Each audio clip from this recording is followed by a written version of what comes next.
গুলিবিদ্ধ ইনকিলাব মঞ্চের ওসমান হাদি লাইফ সাপোর্টে হাসপাতালে দেখতে গিয়ে হামলার নিন্দা, দ্রুত ব্যবস্থা নেওয়ার নির্দেশ প্রধান উপদেষ্টার। বিচারের দাবিতে রাজধানীতে বিক্ষোভ।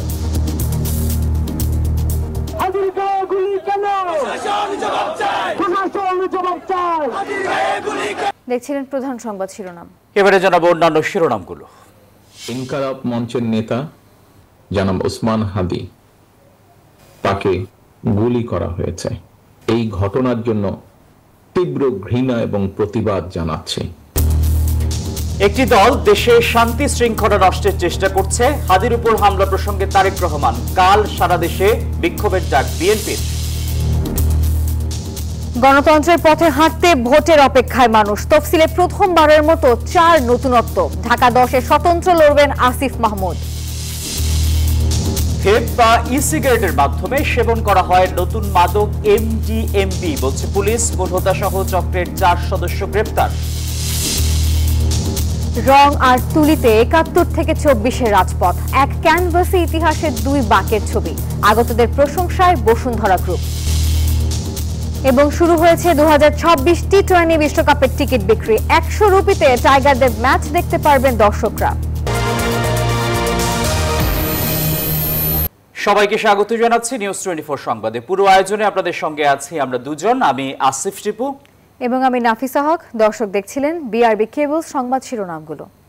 এবারে বিস্তারিত। গুলিবিদ্ধ হয়ে হাসপাতালে লাইফ সাপোর্টে ইনকিলাব মঞ্চের মুখপাত্র ও ঢাকা 8 আসনের সম্ভাব্য প্রার্থী ওসমান হাদি। ঘটনার পর থেকে হাসপাতালে ছুটে গেছেন বিভিন্ন রাজনৈতিক দলের নেতৃবৃন্দ। রাজনীতিতে এই ধরনের সহিংসতা কাম্য নয় বলে মন্তব্য করেন জামায়াতের আমির, আর দ্রুত বিচার দাবি করেছে এনসিপিও।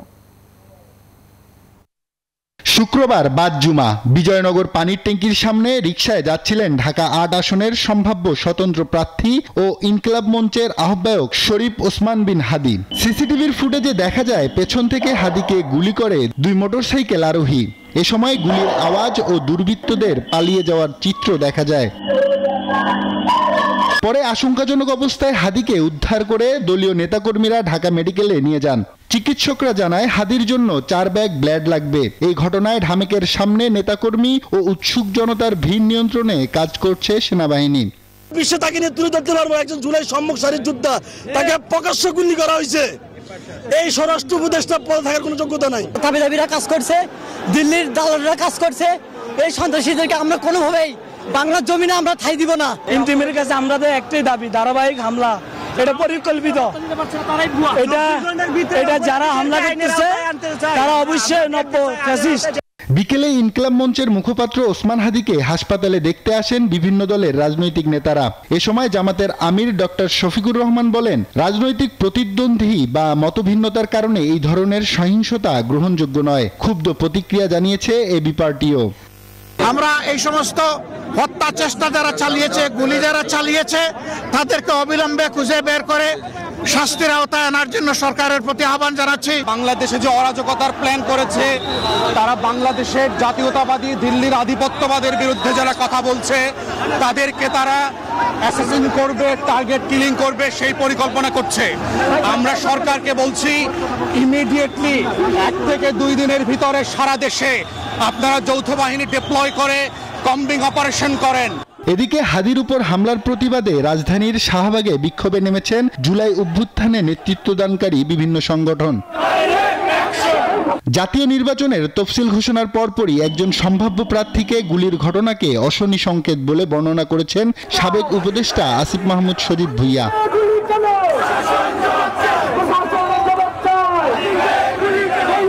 আব্দুল্লাহ মামুন, নিউজ 24, ঢাকা। দর্শক, আমরা আরো বিস্তারিত খবর জানবো। আমাদের সঙ্গে ঢাকা মেডিকেল কলেজ হাসপাতাল থেকে সরাসরি যুক্ত হচ্ছেন সহকর্মী মাসুদ সুমন এবং বিজয়নগর থেকে যুক্ত হবেন সহকর্মী মাহমুদ হাসান। আমরা শুরুতে যাব সুমনের কাছে। সুমন, জানাবেন ওসমান হাদির শারীরিক অবস্থা নিয়ে চিকিৎসকরা কি বলেছেন, সবশেষ কি তথ্য আছে আপনার কাছে?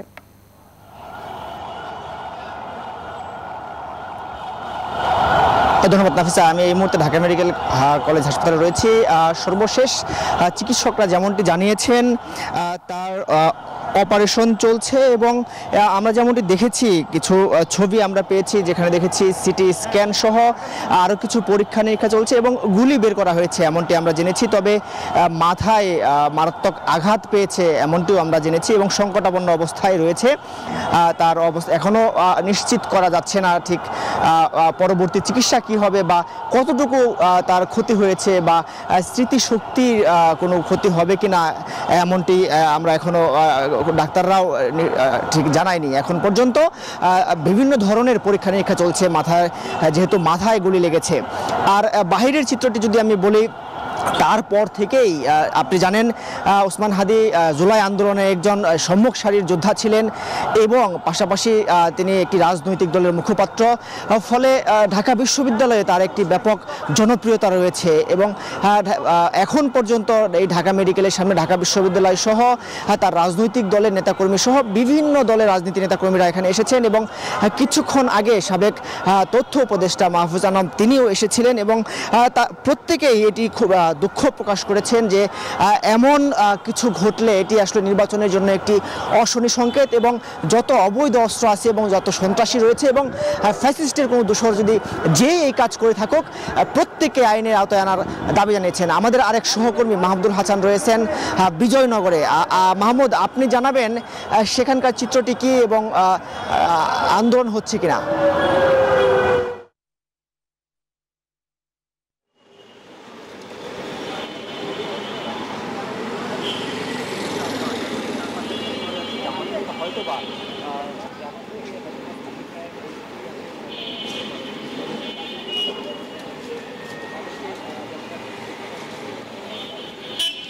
সুমন, ধন্যবাদ আপনাকে।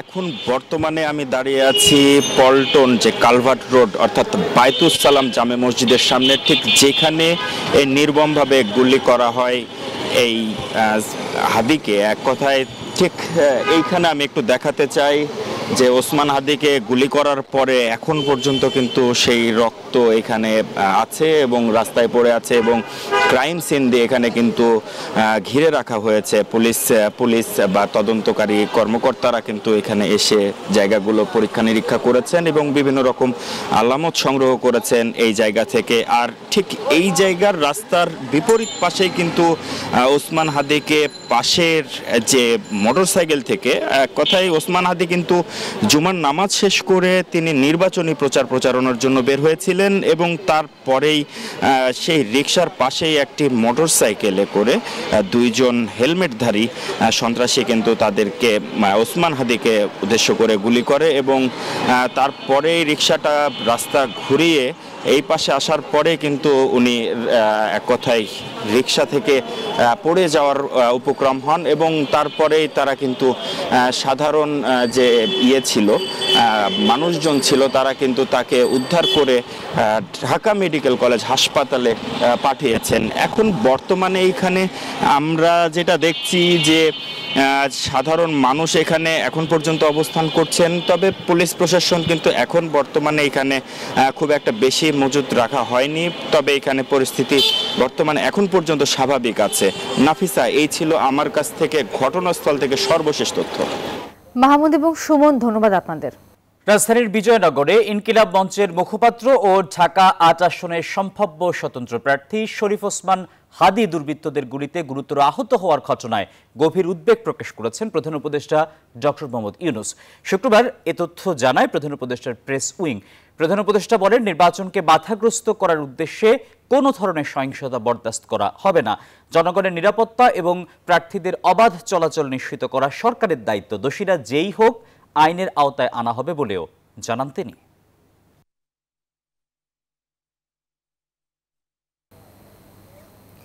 তফসিল ঘোষণার পরদিনই ঢাকা ৮ আসনের সম্ভাব্য স্বতন্ত্র প্রার্থী শরীফ ওসমান হাদির ওপর হামলা নির্বাচনের জন্য অশনি সংকেত বলে মন্তব্য করেছেন বিএনপি মহাসচিব মির্জা ফখরুল ইসলাম আলমগীর।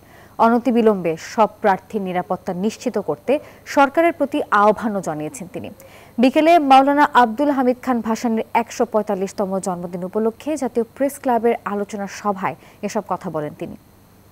নির্বাচনকে বানচাল করার জন্য সেই শক্তি আবার চক্রান্ত শুরু করেছে। কিছুদিন আগে দেখেছেন যে আপনার চট্টগ্রামে এরশাদুল্লাহ সাহেব আমাদের ক্যান্ডিডেটকে গুলি করেছিল, আজকে দেখুন আবার সাব পার্টির ক্যান্ডিডেট গুলি করা হয়েছে। আমরা তীব্র নিন্দা জানাচ্ছি এবং অবিলম্বে প্রকৃত দোষীকে খুঁজে বের করে নিয়ে আইনের আওতায় আনার জন্য দাবি জানাচ্ছি। ইনকিলাব মঞ্চের আহ্বায়ক শরীফ ওসমান বিন হাদিকে গুলির ঘটনার সঙ্গে জড়িতদের গ্রেপ্তারের দাবি জানিয়েছে বিএনপি। এই ঘটনাকে পরিকল্পিত ষড়যন্ত্রের অংশ মন্তব্য করে শনিবার ঢাকা সহ সারা দেশে বিক্ষোভ কর্মসূচিও ঘোষণা করেছে দলটি। অবাধ সুষ্ঠু নির্বাচন এবং একটা শান্তিপূর্ণ সুস্থ পরিবেশ নির্মিত করার জন্য তারা নীল নকশা অনুযায়ী কাজ করছে এবং তারই অংশ হিসেবেই আজকে ওসমান হাদিকে গুলি করা হয়েছে। সে এখন মৃত্যুর সাথে পাঞ্জা লড়ছে। এই যে যারা দুষ্কৃতিকারীরা গুলি করছে এরা কারা, এদেরকে খুঁজে বের করে তদন্ত করে খুঁজে বের করে দৃষ্টান্তমূলক শাস্তির দাবিতে বাংলাদেশ জাতীয়তাবাদী দল ঢাকা সহ সারা দেশে বিক্ষোভ মিছিল করবে। যারা দেশের সার্বভৌমত্ব ধ্বংস করতে চায় তারা ষড়যন্ত্র শুরু করেছে। ইনকিলাব মঞ্চের মুখপাত্র ওসমান হাদিকে গুলি করার ঘটনায় সেটি প্রমাণিত। দেশ গড়ার পরিকল্পনা শীর্ষ কর্মসূচির ৬ষ্ঠ দিনে ভার্চুয়ালি যুক্ত হয়ে সব কথা বলেন বিএনপি ভারপ্রাপ্ত চেয়ারম্যান তারেক রহমান। এ ঘটনায় তীব্র ঘৃণা ও প্রতিবাদ জানান তিনি। দোষীদের শনাক্তকরণে বিএনপি ও ছাত্রদলকে প্রশাসনকে সহায়তার নির্দেশও দেন তিনি। রিপোর্টে দেখুন বিস্তারিত। বিজয়ের মাসে ভিন্নধর্মী কর্মসূচি হাতে নিয়েছে বিএনপি। দেশ গড়ার পরিকল্পনার শীর্ষক এই কর্মসূচির ৬ষ্ঠ দিনের কর্মসূচিতে ভার্চুয়ালি যুক্ত হন বিএনপির ভারপ্রাপ্ত চেয়ারম্যান তারেক রহমান। তোমরাই সবচেয়ে ভালো জানো। রাজধানীর খামারবাড়িতে শুক্রবার কেআইবিতে আয়োজিত কর্মসূচিতে প্রধান অতিথির বক্তব্যের শুরুতে ইনকিলাব মঞ্চের মুখপাত্র ওসমান হাদির উপর গুলির বিষয়ে দুঃখ প্রকাশ করেন তারেক রহমান। তীব্র নিন্দা ও প্রতিবাদ জানান তিনি। আগামী নির্বাচনকে বাধাগ্রস্ত করতে গত ১ বছর হুমকি দিয়ে যাচ্ছে কয়েকটি দল বলেও হুঁশিয়ার করেন বিএনপির ভারপ্রাপ্ত চেয়ারম্যান। ইনকিলাব মঞ্চের নেতা জনাব ওসমান হাদি, তাকে গুলি করা হয়েছে। এই ঘটনার জন্য তীব্র ঘৃণা এবং প্রতিবাদ জানাচ্ছি। আমাদের উচিত হবে সারা বাংলাদেশে গণতন্ত্রের পক্ষে যত মানুষ আছে প্রত্যেকটি মানুষের উচিত হবে এই ঘটনার তীব্র প্রতিবাদ এবং ঘৃণা জানানোর। হাদির ঘটনায় তিনি বলেন, যারা এই দেশকে ধ্বংস করতে চায় নির্বাচনকে সামনে রেখে তারা যে ষড়যন্ত্র শুরু করেছে তা ওসমান হাদিকে গুলি করার ঘটনায় প্রমাণিত। এই ঘটনায় দোষীদের শনাক্তকরণের প্রশাসনকে সহায়তা করতে বিএনপি ও ছাত্রদলকে নির্দেশ দেন তিনি। যারা এই দেশের স্বাধীনতাকে ধ্বংস করতে চায়, এই দেশের সার্বভৌমত্বকে ধ্বংস করে এই দেশের স্থিতিশীলতাকে ধ্বংস করতে চায়, তারা তাদের ষড়যন্ত্র যে শুরু করে দিয়েছে আজকে ওসমান হাদির ঘটনা দিয়ে তা প্রমাণিত হয়। বিএনপি এবং ছাত্র দলের দায়িত্বশীল একজন কর্মী হিসাবে আমাদের দায়িত্ব হবে প্রশাসনকে, যারা এই ঘটনার সুষ্ঠু তদন্ত করবে তাদেরকে আমাদের অবস্থান থেকে আমরা আমাদের সর্বোচ্চ সহযোগিতা করব। দেশের স্বার্থে অতীতের যে কোনো সময়ের চেয়ে ঐক্যবদ্ধ থাকার আহ্বান জানান তারেক রহমান। সবার আগে বাংলাদেশ, এই নীতিতে যারা বিশ্বাস করে আমাদের প্রত্যেকটি দল, প্রত্যেকটি নেতা, প্রত্যেকটি কর্মী, প্রত্যেকটি মানুষকে আজ অতীতের যে কোনো সময় থেকে সবচাইতে বেশি ঐক্যবদ্ধ হতে হবে। এ সময় দেশের সব শ্রেণীর পরিবারের গৃহিণীদের হাতে ফ্যামিলি কার্ড তুলে দেওয়ার পরিকল্পনার কথাও জানান তারেক রহমান। আমরা ধীরে ধীরে পর্যায়ক্রমিকভাবে। আরিফুল ইসলাম, নিউজ 24, ঢাকা। রংগারতুলিতে ৭১-এর মুক্তিযুদ্ধ ও জুলাই গণ অভ্যুত্থান, এক ক্যানভাস ইতিহাসের ২ বাঁক বদল। বসুন্ধরা পাবলিক স্কুল অ্যান্ড কলেজে এমন আয়োজনে অংশ নেয় প্রায় ১২,০০০ শিক্ষার্থী। ইতিহাসের এই ২ রক্তঝরা অধ্যায়কে এক সুতোয় গাঁথতেই দেশের শীর্ষ শিল্পগোষ্ঠী বসুন্ধরা গ্রুপের এই বিশাল আয়োজন বলে জানিয়েছেন সংশ্লিষ্টরা। ৭১-এর রণাঙ্গন থেকে ২৪-এর রাজপথ, রাজধানীর বসুন্ধরা আবাসিক এলাকায় এ যেন ক্যানভাসে রং তুলির আচরে বাঙালির দ্রোহ আর সাহসের গল্পগাথা। Bashundhara public school and college প্রাঙ্গণ আজ তাই কেবল শিক্ষা প্রতিষ্ঠান নয়, পরিণত হয়েছে এক টুকরো বাংলাদেশে। আজকে ছবি আঁকার প্রতিযোগিতায় এসেছি এবং জুলাই নিয়ে আঁকবো। আমি যুদ্ধ হয়ে গেছি, পুলিশেরা গুলি করছে, জুলাইয়ের আবু সাঈদের ছবি আঁকছি। আগতরা বলছেন পাঠ্য বইয়ের বাইরে এসে হাতে কলমে ইতিহাস শেখার এর চেয়ে বড় সুযোগ আর হতে পারে না। খুবই সুন্দর পরিবেশ এবং বসুন্ধরাকে ধন্যবাদ। এই অনুষ্ঠানটার আয়োজনের বিষয়বস্তু ছিল ৭১ এবং ২৪। বাচ্চাদের এরকম ইয়েতে আসা আসলেই দরকার। খুবই প্রাণবন্ত অনুষ্ঠান। থ্যাংক ইউ বসুন্ধরা গ্রুপকে। প্রতিযোগিতায় তৃতীয় শ্রেণী থেকে দশম শ্রেণী পর্যন্ত শিক্ষার্থীদের ভাগ করা হয়েছে 2 ক্যাটাগরিতে। এছাড়া বিশেষ চাহিদা সম্পন্ন শিশুদের জন্য রয়েছে আলাদা ক্যাটাগরি। খুবই স্যাটিসফাইড যে চেয়ারম্যান স্যারের যেটা ভিশন ছিল, যে যেভাবে উনি একটা প্রোগ্রাম নামাতে চাচ্ছিলেন, যেভাবে এটা জাতির সামনে উপস্থাপন করতে চাচ্ছিলেন, আমার মনে হয় এটা যথার্থভাবে সম্ভব। অভিনেতা আফজাল হোসেন সহ খ্যাতনামা শিল্পীদের বিচারক প্যানেলেও ছিল প্রশংসার সুর।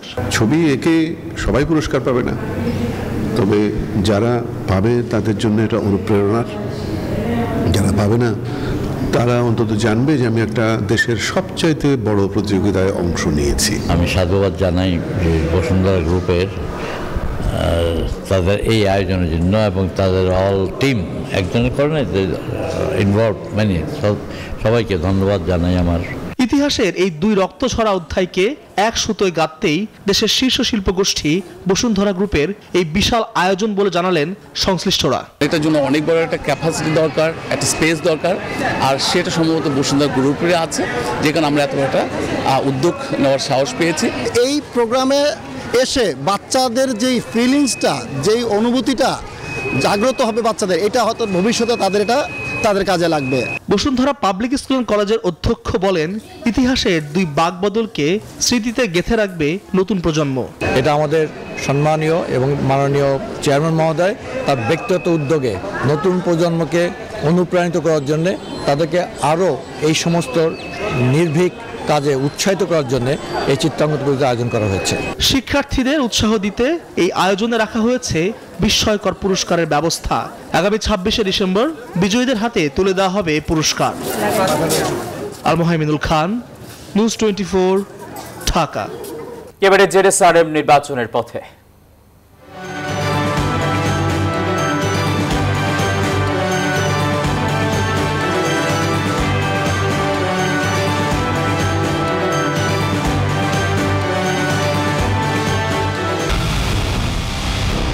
পুরো দেশের মুখে হাসি ফোটাতে নিজেকে হতে হয় স্ট্রং, আর মনোবল হতে হয় স্পার্ক জিরো। জেরুসালেম 25 বছরের পথ চলায় নিরাপদে রাখার প্রত্যয়ে। নির্বাচনের তারিখ ঘোষণা হওয়ায় স্বস্তির নিঃশ্বাস ফেলছে সাধারণ মানুষ। তবে গণভোট কি তা নিয়ে এখনো ধোঁয়াশায় অনেকেই। বিষয়টি বোঝাতে সরকার, রাজনৈতিক দলসহ সবাইকে এগিয়ে আসার আহ্বান নির্বাচন ব্যবস্থা সংস্কার কমিশন প্রধান বদিউল আলম মজুমদারের। রাজনীতি বিশ্লেষক অধ্যাপক মাহবুবুল্লাহর মতে, রাজনৈতিক দলগুলো নির্বাচন কমিশনের নিয়ম মেনে চললে এবং সহিংসতা না করলে যথাসময়ে হবে শান্তিপূর্ণ নির্বাচন, আর দেশ হাঁটতে শুরু করবে গণতন্ত্রের পথে।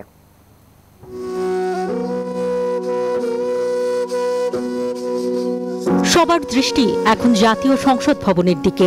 গণমানুষের প্রত্যাশা, সংসদের 300 আসনে এবার যারা তাদের প্রতিনিধিত্ব করবেন তারা প্রতিষ্ঠা করবেন জনগণের অধিকার।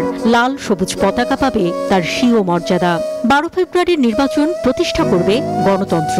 এটা একটা স্বস্তির একটা বিষয় এসে আমাদের জনজীবনে। সুষ্ঠু সবল একটা নির্বাচন হোক, এটা আমরা সবাই আশা করি। ধনী গরিব, ধর্ম বর্ণ সব নির্বিশেষে সবাই একসঙ্গে বসবাস করতে পারি, আমরা এমন একটা রাষ্ট্র চাচ্ছি। তরুণদের অনেকেই এবার প্রথম ভোট দেওয়ার স্বাদ পাবেন, তবে গণভোট কি বুঝতে পারছেন না তারা। অ্যাকচুয়ালি গণভোট ব্যাপারে আমি আসলে জানি না, এই ফার্স্ট আমি শুনছি। আমি তো গণভোট বুঝতে পারতেছি না, মেবি ওনারা হয়তো ভোটের আগে বুঝাই দিবে। 12 তারিখে যে ভোটটা হবে ফেব্রুয়ারির, আমরা ভোট দিতে সবাই ইচ্ছুক। এবার ফার্স্ট টাইম আমি ভোট দিব, এই ভোট নিয়ে আমার খুব আনন্দ একটা কাজ করতেছে। আর গণভোটের বিষয়টি বোঝাতে সংশ্লিষ্টদের এগিয়ে আসার আহ্বান জানান নির্বাচন ব্যবস্থা সংস্কার কমিশন প্রধান বদিউল আলম মজুমদার। সরকার তাদের একটা দায়িত্ব আছে, একই সাথে রাজনৈতিক দলগুলোর একটা দায়িত্ব আছে। এদিকে নির্বাচন কমিশনের আচরণবিধি অনুযায়ী এবারের নির্বাচনে থাকবে না পোস্টার, তবুও অনেকে টাঙিয়েছেন। সেগুলো সরিয়ে ফেলার হুঁশিয়ারি দিয়েছে ইসি, কিন্তু এখনো ঝুলছে পোস্টার।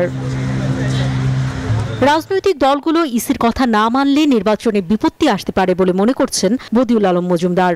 রাজনৈতিক দলগুলো যদি তার প্রতি ভ্রুক্ষেপ না করে তাহলে নির্বাচন কমিশনের পক্ষে সুষ্ঠুভাবে নির্বাচন পরিচালনা করা দুরূহ হবে।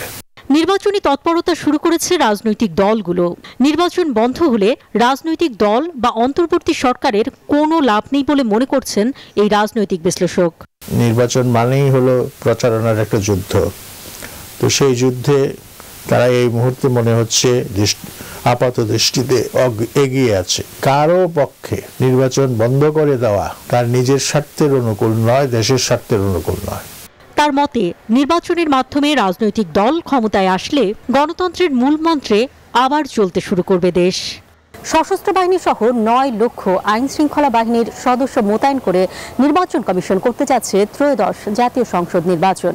এই সংখ্যা ইতিহাসের সর্বোচ্চ। এছাড়াও গণভোট এবং গণ অভ্যুত্থান পরবর্তী নির্বাচন হওয়ায় এই নির্বাচন হতে যাচ্ছে ঐতিহাসিক, যা দেখার জন্য কেবল বাংলাদেশের মানুষই নয়, তাকিয়ে আছে পুরো বিশ্ব। অন্তরা বিশ্বাস, নিউজ 24, ঢাকা। বিভিন্ন কারণে এবারের নির্বাচন হতে যাচ্ছে অনন্য এবং ব্যতিক্রম। একই দিনে জাতীয় নির্বাচন এবং গণভোট। প্রথমবারের মতো যুক্ত হচ্ছে পোস্টাল ব্যালট, যার মাধ্যমে প্রবাসী, কারাবন্দী ও ভোট গ্রহণ কর্মকর্তারাও ভোট দিতে পারবেন। জুলাই অভ্যুত্থানের বদলে যাওয়া বাংলাদেশের দ্বাদশ সংসদ নির্বাচনের মাত্র 2 বছরের মাথায় এ নির্বাচন হতে যাচ্ছে। সিইসি নাসির উদ্দিন বৃহস্পতিবার সন্ধ্যায় জাতির উদ্দেশ্যে দেওয়া ভাষণে তফসিল ঘোষণা করেন। ফেব্রুয়ারি মাসের 12 তারিখ সাধারণ নির্বাচন এবং একই সাথে গণভোট অনুষ্ঠিত হবে। এবারের তফসিলের প্রধান নতুনত্ব, দেশের ইতিহাসে প্রথমবারের মতো একই দিনে জাতীয় নির্বাচন ও গণভোট অনুষ্ঠিত হতে যাচ্ছে। জাতীয় নির্বাচনের ব্যালট হবে সাদা আর গণভোটের ব্যালট হবে গোলাপি। এবার নির্বাচনের দিনে গণভোট অনুষ্ঠিত হওয়ায় ভোট গ্রহণের সময় 1 ঘন্টা বাড়িয়ে সকাল 7:30 থেকে বিকেল 4:30 করা হয়েছে। প্রতিটি ভোট গ্রহণ কক্ষে ভোটারদের সুবিধার্থে 2টি করে গোপন বুথ স্থাপন করা হবে। এবার জাতীয় সংসদ নির্বাচন ও গণভোট একই দিনে অনুষ্ঠিত হবে। পোস্টাল ব্যালটে প্রবাসী, কারাবন্দী ও ভোট গ্রহণ কর্মকর্তারা ভোট দেবেন। প্রথমবারের মতো জেলে থেকেও জাতীয় নির্বাচনে ভোট দিতে পারবেন কারাবন্দীরা। দীর্ঘ বিরতির পর না ভোট প্রবর্তন হয়েছে। প্রবাসী বাংলাদেশি ভোটারদের প্রথমবারের মতো ভোটের আওতায় আনা হচ্ছে। একইভাবে প্রথমবারের মতো ভোটের আওতায় আসছেন আইনি হেফাজতে থাকা ভোটারগণ। নির্বাচনী আচরণবিধিতে এসেছে বেশ কিছু পরিবর্তন। সরকারি সুবিধাভোগী গুরুত্বপূর্ণ ব্যক্তিরা প্রচারাভিযানে সরকারি সুযোগ সুবিধা ব্যবহার করতে পারবেন না। এবার প্রচারণায় সব ধরনের পোস্টার, প্ল্যাকার্ড, ব্যানার এবং বিলবোর্ড ব্যবহার নিষিদ্ধ করা হয়েছে। সামিয়া মাহতাব, রোজা, নিউজ 24, ঢাকা। আসন্ন জাতীয় সংসদ নির্বাচনে ঢাকা 10 আসনে স্বতন্ত্র প্রার্থী হিসেবে লড়বেন সদ্য পদত্যাগ করা স্থানীয় সরকার ও ক্রীড়া উপদেষ্টা আসিফ মাহমুদ সজীব ভূঁইয়া। শুক্রবার নিজের ভেরিফাইড ফেসবুক পেজে এক পোস্টে একথা জানিয়েছেন তিনি। ঢাকা 10 সংসদীয় আসনে স্বতন্ত্র প্রার্থী হিসেবে দাঁড়াচ্ছি। কোনো রাজনৈতিক দলের পৃষ্ঠপোষকতা, অসংখ্য নিবেদিত কর্মী, প্রচলিত ব্যবস্থায় প্রয়োজনীয় অর্থ কোনোটাই আমার নেই। সহযোগিতা, সমর্থনই আমার একমাত্র অবলম্বন এবং আমার দায়বদ্ধতাও থাকবে শুধুমাত্র আপনাদের প্রতি। শুধু সংসদ সদস্য পদপ্রার্থী নই, গণভোটেরও প্রার্থী। এতগুলো প্রাণের বিনিময়ে দেশ সংস্কারের যে সুযোগ এসেছে তা বাস্তবায়নে গণভোটে হ্যাঁ ভোট দিন। দেশের নতুন আরও এক ধরনের মাদকের সন্ধান পেয়েছে মাদকদ্রব্য নিয়ন্ত্রণ অধিদপ্তর। ভেপ বা ই সিগারেটের মধ্যে গোপনে MDMB নামের এই মাদক সরবরাহ এবং বিক্রি করছিল একটি চক্র। সকালে সংবাদ সম্মেলনে এমন তথ্য জানানো হয়েছে। সংস্থাটি বলছে, দেখতে পানির মতো, বিভিন্ন ফ্লেভারযুক্ত উচ্চ মাত্রার সিনথেটিক এই মাদক। এর ভয়াবহতা সম্পর্কে সবাইকে সচেতন হওয়ার আহ্বান জানিয়েছে সংস্থাটি।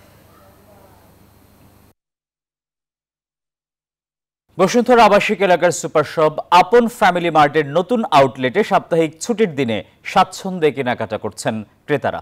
সকালে বসুন্ধরা আবাসিক এলাকায় সুপার শপ আপন ফ্যামিলি মার্টের নতুন আউটলেটে দেখা যায় ক্রেতাদের সমাগম।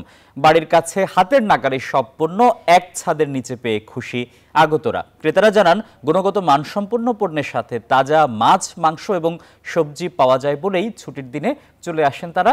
একই সাথে ফার্মেসি কর্নার, অর্নামেন্টস সহ পাওয়া যাচ্ছে দেশি বিদেশি কসমেটিক্স পণ্য। আমি রেগুলারই এখান থেকে করি, আগের বারও যেমন এসে যখন ভালো পাই, ধরেন এখন আজকে কিনেছি হচ্ছে 12 কেজি মতো, তো ভালো পেলে তখন একসাথে অনেকগুলো নিয়ে যায়। পানিতে মাছ রাখাও থাকে, জ্যান্ত মাছও থাকে, সেগুলিও নেওয়া যায়। আর মানে এখন পর্যন্ত আমার এক্সপিরিয়েন্স খুবই ভালো। বিশেষ করে যে মাংসটা পাইছি, যে টাইপের মাংস চাইছি ওই টাইপের মাংসই পাইছি, ওইটাই ভালো লাগতেছে।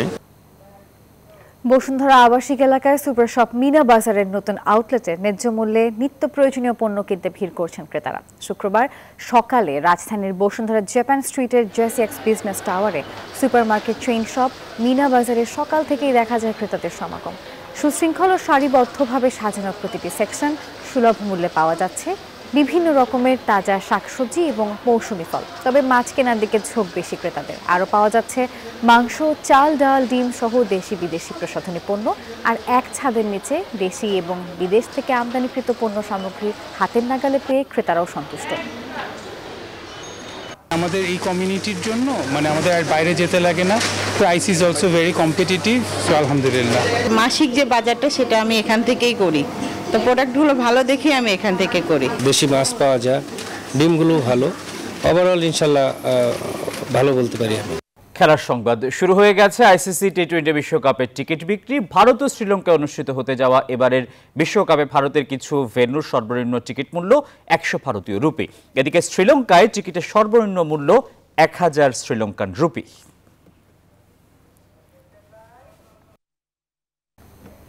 এখনকার আয়োজন এই পর্যন্তই। সবাইকে ধন্যবাদ।